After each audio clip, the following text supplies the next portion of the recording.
Eric Martinez stood at the entrance of the prestigious Galactic Academy of Xenobiology, clutching his acceptance letter in one hand and his small travel bag in the other. The space station Harmonia loomed around him, a massive structure floating in the neutral zone between three major galactic powers. Aliens of all shapes and sizes moved past him, some gliding on tentacles, others walking on multiple legs, and a few even floating through the air using specialized organs or technology. Eric took a deep breath of the filtered station air. It smelled different than Earth. Cleaner, but with strange undertones of alien pheromones and exotic materials. He was the first human to be accepted to the Academy in 5 years, and only the 23rd since humanity had discovered faster than light travel 3 decades ago. "You appear lost, soft skin," a deep rumbling voice said from behind him. Eric turned to see a massive insectoid creature towering over him. The alien stood almost 3 meters tall with a hard exoskeleton that shimmered with iridescent blues and greens. Its 4 compound eyes studied Eric with what he guessed was curiosity. "I'm looking for the newcomer orientation," Eric replied, trying to keep his voice steady. "I'm Eric Martinez from Earth." The creature's mandibles clicked together in what Eric had learned was the equivalent of laughter for many insectoid species. "Earth? The garden world? I am Zexatil from Krakathos. My planet has twice the gravity of standard worlds and acid rain that would melt your skin in seconds." Zexatil pointed one clawed appendage toward a large door at the end of the hallway. "Orientation is there. Try not to get stepped on, soft world human." Eric nodded and made his way through the crowd, carefully avoiding a group of floating gas bag creatures that emitted strong electrical discharges when startled. By the time he reached the orientation room, his heart was pounding. He reminded himself that he had earned his place here. His research on marine ecosystems had impressed the admissions board enough to overlook Earth's soft world classification. The orientation room was arranged in tiered seating surrounding a central holographic projector. Eric found a seat designed for humanoid body types and sat down, noticing how the chair adjusted to his weight and shape. Around him, at least 30 different species settled into various specialized seating arrangements.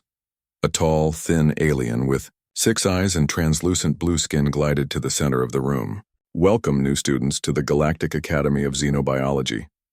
I am Professor Kaltak, Dean of Admissions and Instructor of Advanced Predatory Evolution.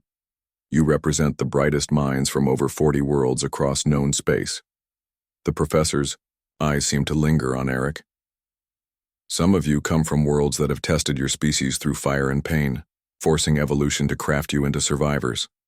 Others," his gaze remained fixed on Eric, "come from more fortunate environments, where survival does not demand constant vigilance." Eric felt his face grow warm as several students turned to look at him. Humans were well known as being from a Class 3 world, moderate gravity, mild climate variations, and relatively few apex predators compared to the deadly Class 1 death worlds that produced species like Zextil. After orientation, Eric followed the directions on his datapad to his living quarters. The academy had assigned him to a shared living space with 3 other students. When the door slid open, he found himself facing a strange collection of roommates. Besides Zextil from orientation, there was a crystalline being that seemed to shimmer and change colors as it moved. Light passed through its transparent body, creating rainbow patterns on the walls. The 3rd roommate was a squat, 4-armed amphibious creature with mottled green skin that glistened with some kind of protective mucus. "The soft worlder arrives," Zextil announced. "Meet our other roommates. This is Naralith from the crystal planet Lithos Prime, where radiation levels would cook your organs in minutes." The crystal being pulsed with blue light in what Eric guessed was a greeting. "And this is Volmar, who evolved in the methane seas of Dralnar, where the pressure would crush your human bones to powder, and the acidity would dissolve what remained." Volmar made a bubbling sound and extended one webbed hand. "Greetings, Earth being. I have studied your world's oceans with great interest. So much water, yet so chemically neutral. How boring it must be to swim in water that doesn't even burn a little." Eric shook the damp hand carefully. "Nice to meet you all. I guess I'm the odd one out here." "Indeed," Naralith spoke, its voice sounding like chimes in the wind. "We were surprised to learn we would share quarters with a soft worlder. The Academy usually places students from similar planetary classifications together. Maybe they ran out of room, Eric suggested, setting his bag down on the only remaining bed, a simple platform that looked almost normal compared to Zextil's hanging cocoon, Naralith's crystalline growth chamber, and Volmar's bubbling pool. Or, perhaps, Zextil clicked his mandibles together. They want to see if the human can survive a semester with real warriors. Eric unpacked his few belongings, while his roommates watched with various forms of alien curiosity. He placed a small hollow frame on the shelf beside his bed, which activated to show an image of Earth's Great Barrier Reef, teeming with colorful fish and corals. Volmar moved closer, all 4 eyes blinking in sequence. Is that your world's idea of dangerous marine life? Such small creatures with such bright colors? On my world, anything that colorful would be instantly devoured. Eric smiled slightly. Not everything in that image is harmless. There are some predators hiding in plain sight. Hiding? Zextil scoffed. True predators have no need to hide. On Krakathos, the apex hunters stand 5 times my height and announce their presence with roars that can shatter stone. The next morning, Eric arrived early for his first class. Advanced Predatory Evolution with Professor Kaltak. He took a seat near the back of the lecture hall, hoping to avoid attention. Gradually, the room filled with students from across the galaxy, their bodies adapted to survival in environments humans could barely imagine. Professor Kaltak began the class by displaying a 3-dimensional hologram of a massive creature that looked like a cross between a centipede and a dragon. The Razor Fiend of Deltas IV evolved in an environment of constant volcanic activity and toxic gases. Note the triple-layered exoskeleton capable of withstanding temperatures that would melt standard starship hull materials. For the next hour, Professor Kaltak displayed one terrifying creature after another, each adapted to conditions that would kill most species instantly. The students from Deathworlds nodded in appreciation, or occasionally added comments about similar predators from their home planets. Finally, the professor turned his 6 eyes toward Eric. Mr. Martinez, since you've been so quiet, perhaps you would like to tell the class about the apex predators of Earth? What fearsome creatures has your soft world produced? All eyes in the classroom turned toward the human. Eric took a deep breath and stood up. Well, Professor, I suppose I could tell you about sharks. Eric stood in the silent classroom, aware of all the alien eyes fixed on him. Some students had multiple eyes, others had compound eyes like insects, and a few had sensory organs that weren't eyes at all, but could still detect his presence. Sharks, Eric began, are predatory fish that have lived in Earth's oceans for over 450 million years. Professor Kaltak's 6 eyes blinked in sequence. Fish? You mean simple aquatic vertebrates? This is hardly impressive, Mr. Martinez. A ripple of clicking, hissing, and electronic sounds, the alien equivalent of laughter, moved through the classroom. They may be fish, Eric continued, but sharks have survived 5 mass extinction events that wiped out nearly all other life on Earth. They were hunting in our oceans when the dinosaurs appeared, and they were still hunting when the dinosaurs died out. He noticed a few students leaning forward with interest. The great white shark can grow to 6 meters long and weigh over 2,000 kilograms.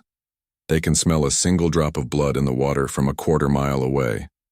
Their teeth are arranged in multiple rows, and when one tooth breaks, another rolls forward to replace it. They can lose thousands of teeth in a lifetime. Zextil clicked his mandibles together. Size means nothing without special adaptations. What weapons does this shark possess? Can it breathe fire? Does it have natural armor? Eric shook his head. No fire, no armor. Sharks don't need those things. Their skin is covered in tiny tooth-like scales called dermal denticles that drag in the water. They're perfectly streamlined for speed and power. Some species must swim constantly or they'll die. They literally can't stop hunting. Professor Kaltak waved 2 of his 4 upper limbs dismissively. This sounds like a very basic predator, Mr. Martinez. Perhaps you could tell us about something more impressive from your world? Eric felt a flash of frustration. Professor, with respect, I don't think you understand what makes sharks impressive. It's not exotic weapons or specialized adaptations. It's their perfect design. They've barely changed in hundreds of millions of years because they don't need to. They're already perfect at what they do. The crystalline student, Narration, pulsed with blue light. Perfect is a strong claim. The acidic serpents of my world can dissolve metal with their bite. What can your shark do against such weapons? That's just it, Eric said. Sharks don't need to counter such weapons because they evolved in an environment where being the fastest, most efficient hunter was enough. They don't have weaknesses to exploit. They're pure predator, from their streamlined bodies to their multiple rows of serrated teeth to their incredible senses. Eric turned to face the class more directly. Imagine swimming in dark water when something 3 times your size hits you at 30 miles per hour. You don't see it coming, you don't hear it coming.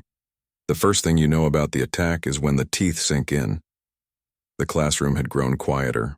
But here's what really makes sharks remarkable, Eric continued. Humans fear them more than almost any other creature on our planet. Even though we're technologically advanced enough to travel between stars, we still feel primal fear when we enter ocean waters where sharks hunt. Professor Kaltak's eyes narrowed. Fear? You admit your species fears these simple fish? This hardly supports your argument about their significance. It's not about which species is objectively more dangerous, Eric explained. It's about the relationship between predator and prey. Humans evolved on land, but we still ventured into the oceans, an environment where we can't breathe, can't move quickly, and can't see well. And in that environment, sharks are the perfect killers. Volmar raised one of his 4 webbed hands. But surely your kind has long since eliminated these predators that cause such fear. Eric shook his head.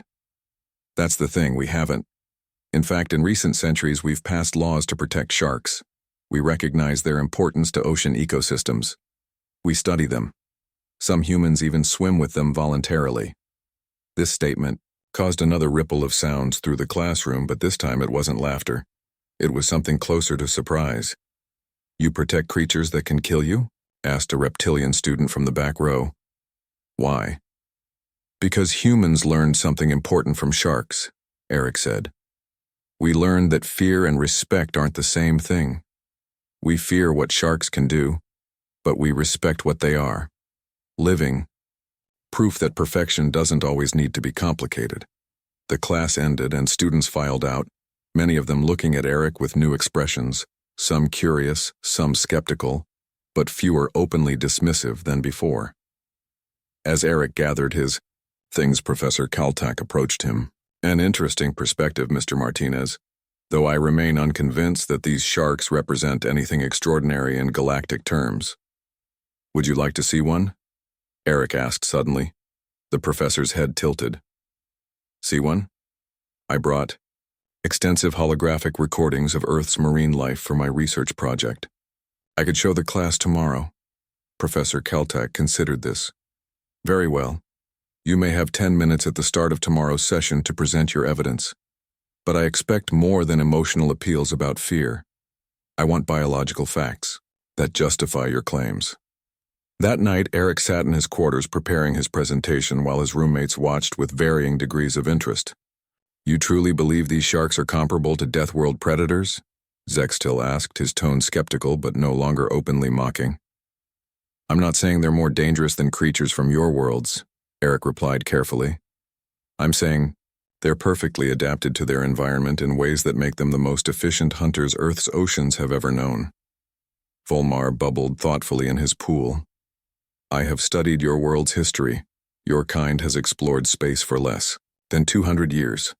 Yet you've been exploring your oceans for thousands of years. Why did it take so long to master your own world's seas? Eric looked up from his datapad. Because the ocean isn't our natural environment. Every time humans enter the water, we're visitors in an alien world. And in that world, sharks are the apex predators. Naralith's crystalline body shifted colors. I begin to see your point, human. The true measure of a predator is not merely its weapons, but its mastery of its domain. Exactly, Eric nodded. And tomorrow, I'll show everyone what that mastery looks like. The next morning, Eric arrived early to set up his presentation. The lecture hall filled quickly. Word had spread about the humans' challenge to conventional wisdom regarding soft-world predators. When Professor Caltech entered, he seemed surprised by the full attendance. "It appears your sharks have generated interest, Mr. Martinez. You may proceed with your presentation." Eric activated his data crystal, and the room darkened as a three-dimensional hologram appeared in the center of the hall. The image showed Earth's oceans from above, then plunged beneath the surface to reveal the underwater world. "This," Eric said as the hologram focused on a sleek, gray form moving through blue water, "is a great white shark in its natural environment." The holographic shark moved with fluid grace, its powerful tail propelling it effortlessly through the water. Its black eyes seemed to watch the students as it swam in a slow circle. "And this," Eric continued, "is what happens when a great white shark hunts." The hologram changed to show a seal swimming near the surface. Below, barely visible, in the depths, the dark shape of a shark appeared. Then, in an explosion of speed and power, the 3-ton predator launched itself completely out of the water, catching the seal in its jaws before crashing back into the ocean in a spray of white foam. For the first time since Eric had arrived at the academy, the entire classroom of Deathworld students fell completely silent. The silence in the classroom lasted several seconds as the holographic display replayed the great white shark's attack in slow motion. Students leaned forward in their seats, many seeing the raw power of Earth's apex marine predator for the first time. "This hunting technique is called breaching," Eric explained. "The shark swims up from below at speeds of around 40 kilometers per hour, hits the prey with such force that it launches its entire body, up to 3,000 kilograms, completely out of the water." Professor Caltech's 6 eyes were fixed on the display. "Impressive speed and power for such a large creature," he admitted. "But many worlds have predators capable of ambush tactics." "True," Eric nodded. "But what makes sharks special isn't just what they do, it's how long they've been doing it." He adjusted the display to show a timeline of Earth's evolutionary history. Sharks have existed in almost the same form for over 450 million years. They survived when asteroid impacts killed the dinosaurs. They survived when ice ages froze much of our planet. They survived when ocean chemistry changed drastically. Zextil clicked his mandibles together. "So they are survivors. My world has survivors too. But your world's survivors had to change, didn't they?" Eric asked. "They developed new defenses, new weapons, new adaptations. Sharks barely changed at all. They were already perfect." Eric switched the display to show different shark species. Hammerheads, with their wide-set eyes, makos built for speed. Enormous whale sharks that filtered plankton. Tiny cookie-cutter sharks that took circular bites from larger animals. "We have over 500 species of sharks on Earth. They've adapted to fill nearly every predatory niche in the oceans. Some hunt in packs, some hunt alone. Some are warm-blooded in cold oceans. Some can detect the electrical signals from a prey's beating heart." A student with tentacles raised one appendage. "But they are still just biological creatures, yes? They have no technological advantages." "That's exactly my point," Eric said. "They don't need technology. They don't need tools. Their bodies are the perfect hunting machines already." He zoomed in on a shark's skin. Even their skin is covered in tiny tooth-like structures called dermal denticles. These reduce drag in the water and make sharks nearly silent when they swim. Human engineers copy this design for our fastest underwater vehicles. The hologram shifted to show a close-up of a shark's head, focusing on small pores around its snout. These are called ampullae of Lorenzini. They detect electrical fields produced by all living creatures. A shark can find prey hiding under sand, on the ocean floor, sensing the tiny electrical impulses from their heartbeat. Professor Caltech moved closer to the display. "And how do your people interact with these creatures now? Do you hunt them?" Eric's expression grew serious. "Humans have a complicated relationship with sharks. For most of our history, we feared them because they represented something we couldn't control. The ocean was the one place where humans weren't the apex predator." He displayed historical images of shark hunts, fishermen holding up massive jaws, Crowds gathered around captured sharks.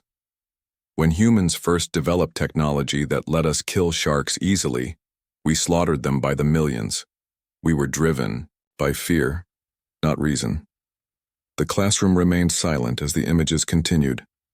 But then something changed, Eric said. As we learned more about sharks, fear turned to respect.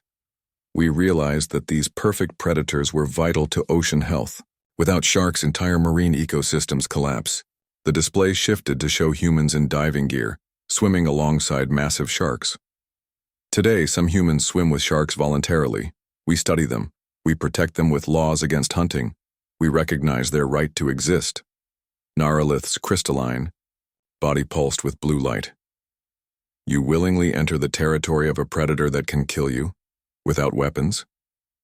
Yes, Eric said simply. Because we learned something important from sharks. We learned that true predators don't need to announce their danger. They don't need bright colors or flashy displays. The most dangerous hunters are often the ones that look almost ordinary. The hologram now showed a beach scene, humans swimming. In shallow water, while not far away in deeper water, the shadow of a shark moved past unnoticed by the swimmers. Humans enter shark territory every day, often without realizing it, Eric continued. Most of the time, sharks ignore us. We're not their natural prey. They prefer seals, fish, and other marine creatures. But sometimes, usually when visibility is poor, they mistake us for seals. The room grew tenser as Eric displayed footage of shark attack wounds. Several alien students made sounds of surprise at the extent of the damage. These injuries were caused by a simple exploratory bite, Eric explained. The shark wasn't even trying to eat the person. It was just testing, to see if they were food. One bite from these jaws can remove 40 kilograms of flesh instantly. Professor Caltech's skin had paled slightly. And yet your species still enters the water willingly. We do, Eric nodded. Because humans have our own kind of strength. We don't have the toughest bodies or the sharpest claws in the galaxy, but we have something else: adaptability and endurance. Eric changed the display again, showing ancient human hunters with simple spears facing large predatory land animals. Like sharks, humans are persistence predators. We evolved to chase prey until it collapses from exhaustion. We can sweat to cool our bodies while running, allowing us to pursue animals until their bodies overheat. Several students shifted uncomfortably in their seats. When early humans wanted food that was in shark territory, we didn't avoid the ocean. We built boats and created fishing tools. When sharks attacked our boats, we didn't abandon the sea, we designed better vessels. When we wanted to explore underwater, we invented diving equipment. Eric looked around the classroom. The reason I'm telling you all this isn't just to defend sharks as impressive predators. It's to help you understand something about humans.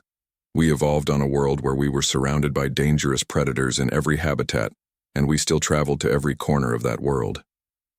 Volmar raised a webbed hand. But your world's gravity is mild, its temperature ranges are narrow, and its atmosphere is non-toxic. These are marks of a soft world. Those things are true, Eric agreed. But Earth's challenge was never the environment.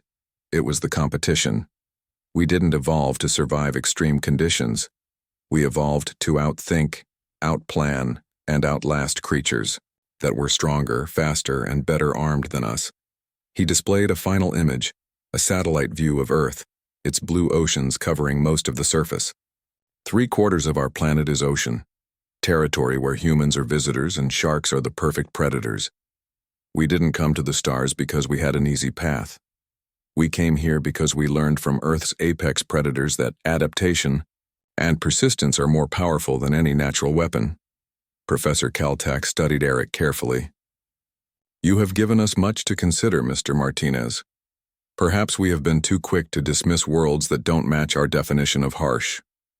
As the class ended and students filed out, many looked at Eric differently now. There was less mockery, in their eyes, more assessment, as if re-evaluating the soft-skinned human in their midst. Zextil approached Eric as they left the lecture hall. You didn't mention the most dangerous predator on your planet. Eric raised an eyebrow. Which one is that? The insectoid alien's compound eyes gleamed. Humans. You hunted the hunters. You studied the predators and became better than them. Perhaps your world is a death world after all, just of a different kind.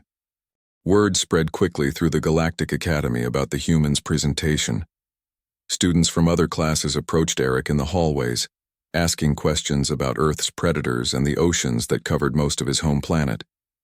Even professors, who had previously ignored him, now nodded in greeting when he passed. A week after his presentation, Eric sat in the Academy's dining hall, trying to find something edible among the various alien foods. The nutrition processors could create approximations of Earth cuisine, but they never got the taste quite right. He poked at something that was supposed to be an apple, but had the texture of clay. "May I join you?" a voice asked. Eric looked up to see Professor Kaltak standing beside his table, holding a tray of glowing blue orbs that apparently served as food for his species. "Of course, Professor," Eric said, surprised by the request. The six-eyed alien settled into a seat across from him, arranging his four arms comfortably. "Your presentation has caused quite a stir in academic circles, Mr. Martinez. Several of my colleagues have been reviewing Earth's classification." Eric took a bite of his not-quite apple. "I didn't mean to challenge the classification system." "Perhaps it needed challenging," Professor Kaltak said. "We have long categorized worlds based on environmental factors: gravity, radiation, atmospheric, toxicity, temperature extremes. But your argument suggests we have overlooked the evolutionary pressure of competition." Professor Kaltak absorbed one of the glowing orbs through his translucent skin. "I have been researching your planet's history. Your sharks are impressive, but they are merely one example of the predators humans evolved alongside." Eric nodded. "Earth has many different predators: lions, bears, wolves, crocodiles, venomous snakes and spiders, even microscopic parasites, that have killed more humans than all the large predators combined. And yet your species not only survived but came to dominate your world," Professor Kaltak observed. "This suggests qualities we have not properly acknowledged in our evaluation of species potential." Before Eric could respond, his three roommates approached the table, carrying their own odd assortments of food. Zextil clicked his mandibles in greeting. "May we join this discussion, Professor?" the insectoid asked. "We have been debating the humans' claims about predators." Professor Kaltak gestured to the empty seats. "Please do." Mr. Martinez was about to explain how humans overcame their world's predators. Eric hadn't been about to explain that at all, but he gathered his thoughts as the aliens settled around the table. "We didn't exactly overcome them. We learned to live alongside most of them, and in some cases, we formed partnerships." Volmar's four eyes blinked in sequence. "Partnerships? With predators?" "With wolves, specifically," Eric explained. "Thousands of years ago, humans and wolves realized they could hunt more effectively together than separately. Over generations, some wolves evolved into dogs. Animals that live with humans, protect us, help us hunt, and even find people who are lost or trapped." Naralith's crystalline body pulsed with blue light. "You formed a symbiotic relationship with a predator species?" "Voluntarily?" "Many symbiotic relationships," Eric corrected. "Humans keep predatory cats as companions too, and we've learned to use venom from snakes and spiders to create medicines." Zextil made a sound that might have been disbelief. "On my world, we eliminate dangerous species. Why would you choose to live alongside creatures that can harm you?" Eric considered the question carefully. "I think it's because early humans realized something important. We could learn from predators. Their strength, their speed, their hunting techniques. By watching wolves hunt in packs, humans improved their own group hunting strategies. By studying how big cats stalk prey, we became better at stealth." Professor Kaltak absorbed another glowing orb. "An interesting perspective. You suggest that competition with predators drove human innovation?"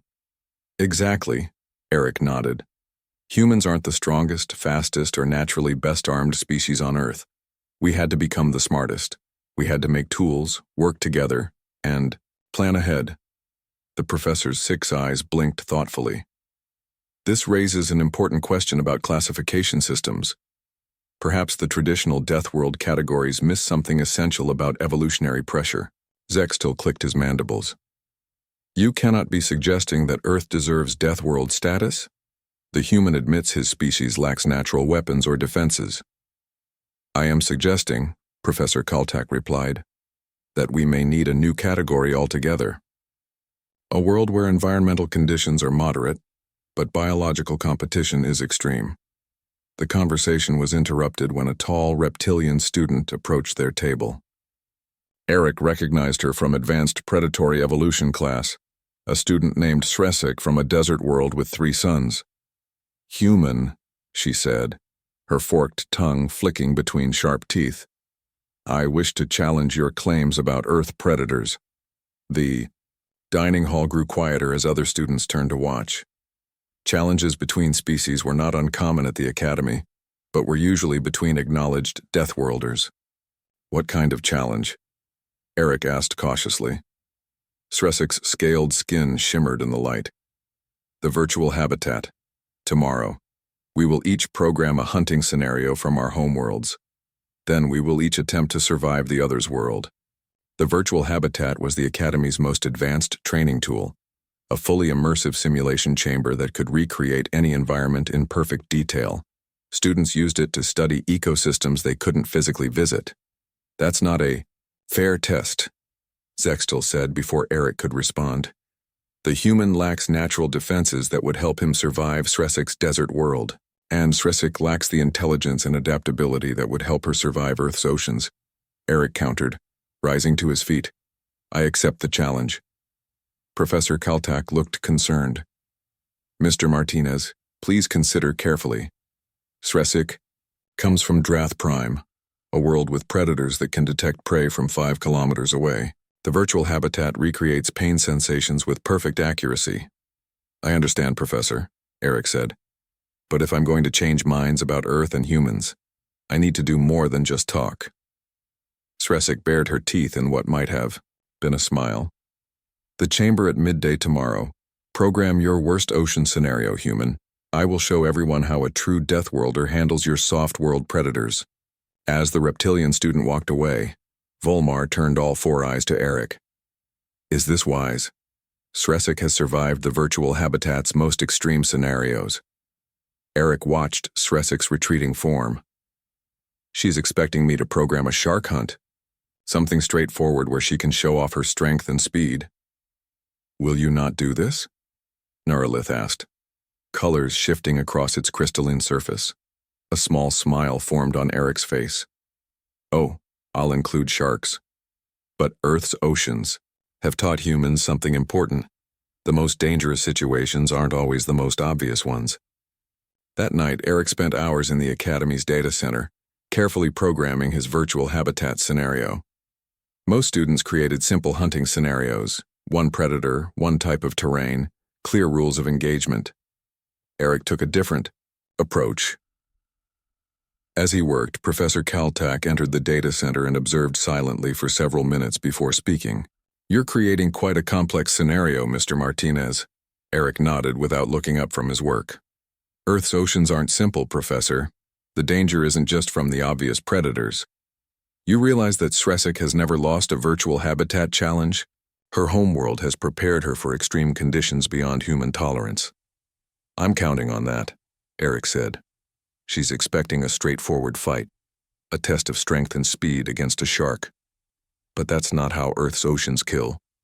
Professor, Kaltak studied the complex programming with his 6 eyes. You're not setting her up against a single predator, are you? No, Eric replied, finalizing the program. I'm setting her up against the ocean itself. Earth doesn't just have predators, Professor. It has ecosystems where everything is connected, where danger comes from directions you never expect. As Eric left the data center, the program complete, Professor Kaltak watched him with new interest.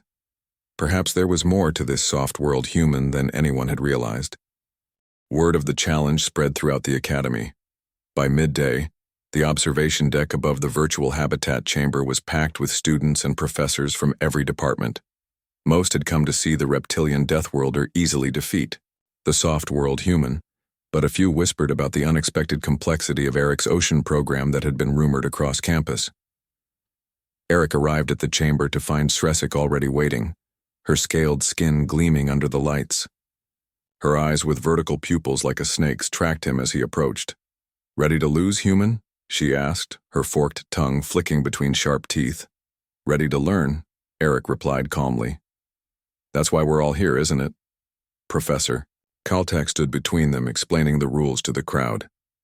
Each participant has programmed a survival scenario based on their homeworld. They will each experience the other's scenario for 15 minutes of real time. Success is measured by survival. If both survive, secondary metrics of heart rate, stress hormones, and injury avoidance will determine the winner. The professor turned to Sresik. "As the challenger, you will enter the human's scenario first." Sresik bared her teeth in what might have been a smile. "Excellent. I look forward to showing everyone how a true Deathworlder handles Earth's simple predators." She stepped into the chamber, a circular room with walls made of advanced projection, material that could simulate any environment with perfect sensory accuracy. The door sealed behind her. In the observation deck, screens activated to show what Sresik would experience. Eric stood beside Professor Caltech, watching as his program began. The chamber transformed into the open ocean, deep blue water stretching in all directions. Sresik floated near the surface, her reptilian body automatically moving to keep her afloat. "Where are the predators?" she called out, her voice transmitted to the observation deck. "Send in your sharks, human." Eric didn't respond. On the screens, the observers could see what Sresik couldn't. A depth reading showing she was in water nearly 1,000 meters deep, and a temperature gauge showing the water was a cold 14 degrees Celsius. For the first 2 minutes, nothing happened. Sresik treaded water, her powerful limbs easily keeping her afloat. "Is this supposed to be challenging?" she taunted. Then the first part of Eric's program activated. The surrounding water temperature began to drop, slowly at first, then more rapidly. Within minutes, it had fallen to 10 degrees Celsius. Sresik's movements began to slow. Like many reptilian species, she was cold-blooded. As the water temperature dropped, her metabolism slowed, making her limbs heavy. "A simple cold challenge?" she said, though her voice now held less confidence. "My homeworld has freezing nights. This is nothing." The water continued to cool, reaching 8 degrees. In the observation deck, alien students watched with growing interest as Sresik's movements became increasingly labored. "She's slowing down," Zek still observed, "but still no predators." "Watch," Eric said quietly. On the screens, a current began to form around Sresik, not strong enough to pull her under, but enough to require more effort to stay in place. The combination of cold water and constant swimming began to drain her energy faster than expected. "What's happening to her?" Naralith asked. "There are no visible threats." "Hypothermia," Eric explained. "Cold water pulls heat from the body 25 times faster than cold air. Even strong swimmers can be killed by cold water without any predators involved. Earth's oceans don't always need teeth to kill." In the chamber, Sresik was now visibly struggling. Her powerful swimming had become sluggish paddling. "Where are the predators?" she demanded again, but her voice was weaker. "The ocean itself is the predator," Eric said to the observers. "Humans learned this thousands of years ago. We respect sharks, but we fear the sea." Just as Sresik's movements became dangerously slow, the first shark appeared, a dark shadow moving beneath her. Not attacking, just circling. Then another joined it, and another. "Now we see the sharks," Volmar commented, all 4 eyes fixed on the screens. "Yes," Eric nodded. "But notice they aren't attacking. Not yet. They're waiting." "Waiting for what?" Professor Caltech asked. "For weakness," Eric said simply. "For the ocean to do its work first." As Sresik struggled against the cold and the current, more complications appeared. Rain began to fall, churning the surface and making it harder to breathe. The waves grew larger. The sky darkened with storm clouds, limiting visibility. "This isn't fair," a student protested from the back of the observation deck. "She's facing multiple challenges at once." "That's the point," Eric replied. "Earth doesn't present isolated challenges. Our oceans are complex systems where dangers combine. Cold water saps your strength, currents pull you away from safety, waves fill your lungs with water, and then, only then, do the predators come. In the chamber, Sresik was now barely staying afloat. Her reptilian body, so powerful on land and in her warm desert world, was betrayed by the cold. The circling sharks moved closer. "I yield," she finally called out, her pride broken by the realization that she was about to fail. End the simulation. The chamber returned to its neutral state and Sresik stumbled out, her scaled body shivering despite the chamber's environmental controls quickly returning her body temperature to normal. "Unfair," she gasped, glaring at Eric. "You did not test my strength against a predator. You trapped me in an impossible situation." Eric met her gaze. "That's what Earth's oceans are to every species, including humans. We didn't evolve with natural defenses against cold water, or the ability to breathe underwater. The ocean is an environment that kills through 1,000 small dangers before the sharks ever need to bite." Professor Kaltak stepped forward. Most educational demonstration, Mr. Martinez. Perhaps we should proceed to Sresik's scenario." Eric nodded and entered the chamber as Sresik programmed her Desert World challenge. The door sealed, and the chamber transformed around him. Blistering. Heat hit Eric immediately. 3 suns blazed overhead in a cloudless sky. The ground was cracked, red stone with almost no vegetation. Heat shimmers distorted the horizon in every direction. "Your challenge is simple, human," Sresik's voice announced. "Survive the hunt of a Drath Sandstalker. It's been tracking your scent for the past hour and will arrive shortly." In the observation deck, screens showed Eric's vital signs already responding to the extreme heat. His core temperature was rising rapidly, and sweat poured from his skin. "The human will fail quickly," a student commented. "His body is already struggling with the heat alone." Professor Kaltak watched closely. "Perhaps. But notice he is already removing his outer garment and wrapping it around his head, leaving only his eyes exposed. He's conserving moisture." Entour. The screens, a dust cloud appeared on the horizon, the approach of the Sandstalker. The creature moved with frightening speed across the desert floor, its 6 limbs propelling it forward in a blur of motion. It resembled a cross between a scorpion and a lizard, with armored plates covering its body and massive pincers extending from its front. Rather than running, Eric quickly began gathering small rocks and a long, sturdy piece of dead vegetation that resembled a stick. The observers watched in confusion as he began digging in the sand. "What is he doing?" Volmar asked. "The predator will reach him in minutes." "He's making a trap," Zextil realized suddenly. "Look, he's creating a covered pit in the sand and positioning himself as bait." Eric worked with surprising efficiency, using the stick to dig faster and arranging rocks around the edge of his crude trap. As the Sandstalker closed the distance, he stood on the far side of his pit, making himself visible. "Remarkable," Professor Kaltak commented. "He's using the predator's hunting instinct against it." The Sandstalker charged across the final stretch of desert. At the last possible moment, Eric jumped aside. The creature's momentum carried it forward onto the weakened sand covering the pit. With a shriek of rage, it crashed through, its legs tangled in the hole. Before it could recover, Eric had already found higher ground on a nearby rock formation. The Sandstalker eventually pulled itself from the pit, but it had injured 2 of its legs in the process, slowing its movement significantly. For the remaining minutes of the simulation, Eric stayed just ahead of the injured predator, using terrain to his advantage and conserving his energy while the creature exhausted itself in the heat. When the simulation ended, Eric emerged from the chamber, drenched in sweat, but smiling slightly. The observation deck had fallen silent. Sresik stared at him in disbelief. "How did you know to build a trap? How did you know the Sandstalker's weight would break through packed sand?" "I didn't," Eric admitted. "But humans have been making pit traps for thousands of years. When you can't outrun a predator, you outsmart it." Professor Kaltak stepped forward. "I believe we have witnessed something significant today. Mr. Martinez has demonstrated that intelligence and adaptability are survival traits equal to any natural weapon or defense." The professor turned to address the entire observation deck.